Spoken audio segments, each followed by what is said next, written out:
Hello दोस्तों, आप सभी कैसे हैं। आई होप आप लोग स्वस्थ होंगे, सुरक्षित होंगे और होना भी चाहिए। दोस्तों, हम आज के वीडियो में गीता के अध्याय 2 का बचा हुआ शेष पार्ट कवर करेंगे। इसका आधा पार्ट हमने इसके पहले वीडियो में दिया था, ये उसके आगे का पार्ट है। इसमें हम इसको पूरा करेंगे। गीता का भाग 2 अध्याय 2। अर्जुन को कृष्ण जी उपदेश देते हैं जिससे कि अर्जुन युद्ध के लिए तैयार हो जाएं। तो हमने पिछले वीडियो में देखा था कि कृष्ण जी अर्जुन से कह रहे हैं कि समुद्ध बुद्धि रूप योग ही कर्मों में चतुरता है, अर्थात कर्म बंधन से छूटने का उपाय है। कर्म बंधन से छूटने का उपाय है, क्योंकि बुद्धि योग युक्त ज्ञानी जन कर्मों से उत्पन्न होने वाले फल को त्याग कर जन्म रूप बंधन से छूटे हुए निर्दोष अर्थात अमृतमय परम पद को प्राप्त होते हैं। हे अर्जुन, जिस काल में तेरी बुद्धि मोह रूप दलदल को बिल्कुल तर्क जाएगी, तब तू सुनने योग्य और सुने हुए वैराग्य को प्राप्त होगा। जब तेरी अनेक प्रकार के सिद्धांतों को सुनने से विचलित हुई बुद्धि परमात्मा के स्वरूप में अचल और स्थिर ठहर जाएगी, तब तो समत्व रूप योग को प्राप्त होगा। इस प्रकार भगवान के वचनों को सुनकर अर्जुन ने पूछा कि हे केशव, समाधि में स्थित स्थिर बुद्धि वाले पुरुष का क्या लक्षण है और स्थिर बुद्धि पुरुष कैसे बोलता है, कैसे बैठता है, कैसे चलता है। उसके उपरांत श्री कृष्ण महाराज बोले, हे अर्जुन, जिस काल में ये पुरुष मन में स्थित संपूर्ण कामनाओं को त्याग देता है, उस काल में आत्मा से ही आत्मा में संतुष्ट हुआ स्थिर बुद्धि वाला कहा जाता है तथा दुखों की प्राप्ति में उद्वेग रहित है। मन जिसका और सुखों की प्राप्ति में दूर हो गई है स्पृहा जिसकी तथा नष्ट हो गए हैं राग, भय और क्रोध जिसके, ऐसा मुनि स्थिर बुद्धि कहा जाता है। जो पुरुष सर्वत्र स्नेह रहित हुआ है, उन शुभ तथा अशुभ वस्तुओं को प्राप्त होकर न प्रसन्न होता है और न द्वेष करता है। अगर कोई व्यक्ति स्नेह रहित हुआ है या उन शुभ तथा अशुभ वस्तुओं को प्राप्त होकर वो न प्रसन्न होता है न दुखी होता है, उसकी बुद्धि स्थिर है। इसीलिए कहा जाता है ना कि खुशी में कभी बहुत खुश मत हो और दुख में कभी भी बहुत दुखी मत हो। और कछुआ अपने अंगों को जैसे समेट लेता है, वैसे ये पुरुष जब सब ओर से अपनी इंद्रियों को इंद्रियों के विषयों से समेट लेता है, तब उसकी बुद्धि स्थिर होती है। या हमारी जब इंद्रियां हमारे बस में हो जाती हैं, या जिसको हम बोलते हैं कि समेट लेते हैं, तब आपकी बुद्धि स्थिर हो जाती है। यद्यपि इंद्रियों के द्वारा विषयों को न ग्रहण करने वाले पुरुष के भी केवल विषय तो निवृत्त हो जाते हैं, परंतु राग नहीं निवृत्त होता। इस पुरुष का तो राग भी परमात्मा को साक्षात करके निवृत्त हो जाता है। और हे अर्जुन, जिससे कि यत्न करते हुए बुद्धिमान पुरुष के भी मन को ये प्रमथन स्वभाव वाली इंद्रियां बलात् हर लेती हैं। इसलिए मनुष्य को चाहिए कि उन संपूर्ण इंद्रियों को वश में करके समाहित चित्त हुआ मेरे परायण स्थित होवे, क्योंकि जिस पुरुष की इंद्रियां वश में होती हैं उसकी बुद्धि स्थिर होती है। इसीलिए कहते हैं ना कि हमें अपनी इंद्रियों को बस में रखना चाहिए। अगर हमारी इंद्रियां बस में रहेंगी तो हमारा मन बहुत इधर उधर नहीं भटकता, बहुत सी चीज़ों को देख के उनकी तरफ दौड़ता नहीं, भागता नहीं।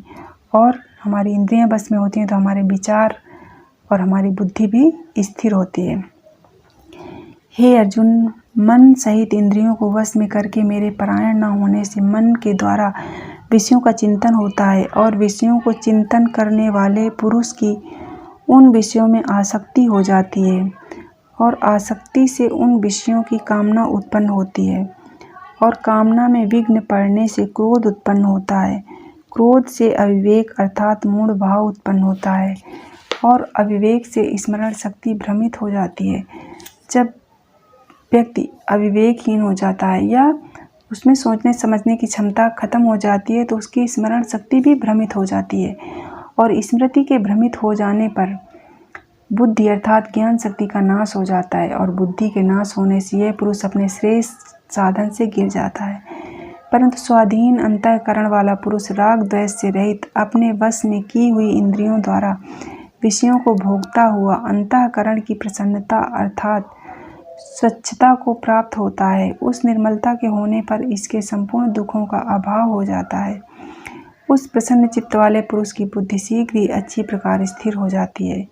हे अर्जुन, साधन रहित पुरुष के अंतःकरण में श्रेष्ठ बुद्धि नहीं होती है और उस अयुक्त के अंतःकरण में आसक्ति भाव भी नहीं होता है और बिना आस्तिक भाव वाले पुरुष को शांति भी नहीं होती।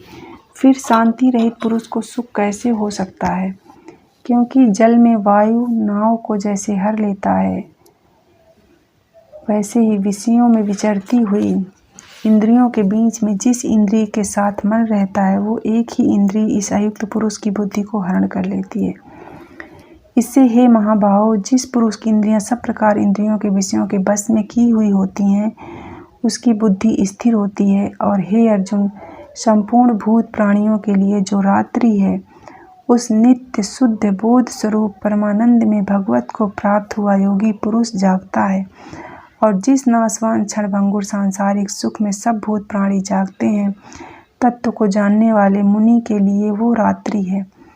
जैसे सब ओर से परिपूर्ण अचल प्रतिष्ठा वाले समुद्र के प्रति नाना नदियों के जल उसको चलायमान न करते हुए भी समा जाते हैं, वैसे ही जिस स्थिर बुद्धि पुरुष के प्रति संपूर्ण भोग किसी प्रकार का विकार उत्पन्न किए बिना ही समा जाते हैं, वो पुरुष परम शांति को प्राप्त होता है, न कि भोगों को चाहने वाला। जो व्यक्ति भोगों को चाहता है या हर चीज़ का सुख भोगना चाहता है, वो परम शांति को प्राप्त नहीं हो सकता है। क्योंकि जो पुरुष संपूर्ण कामनाओं को त्याग कर ममता रहित और अहंकार रहित, स्पृहा रहित हुआ बरतता है, वो शांति को प्राप्त होता है।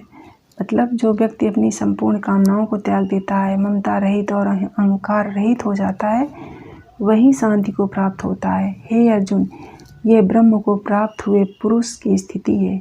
इसको प्राप्त होकर मोहित नहीं होता। इसको प्राप्त होकर योगी कभी भी मोहित नहीं होता है और अंतकाल में भी इस निष्ठा में स्थित होकर ब्रह्मानंद को प्राप्त हो जाता है। तो दोस्तों, ये हमने देखा कि गीता के अध्याय 2 में भगवान अर्जुन ने कृष्ण को क्या उपदेश दिया।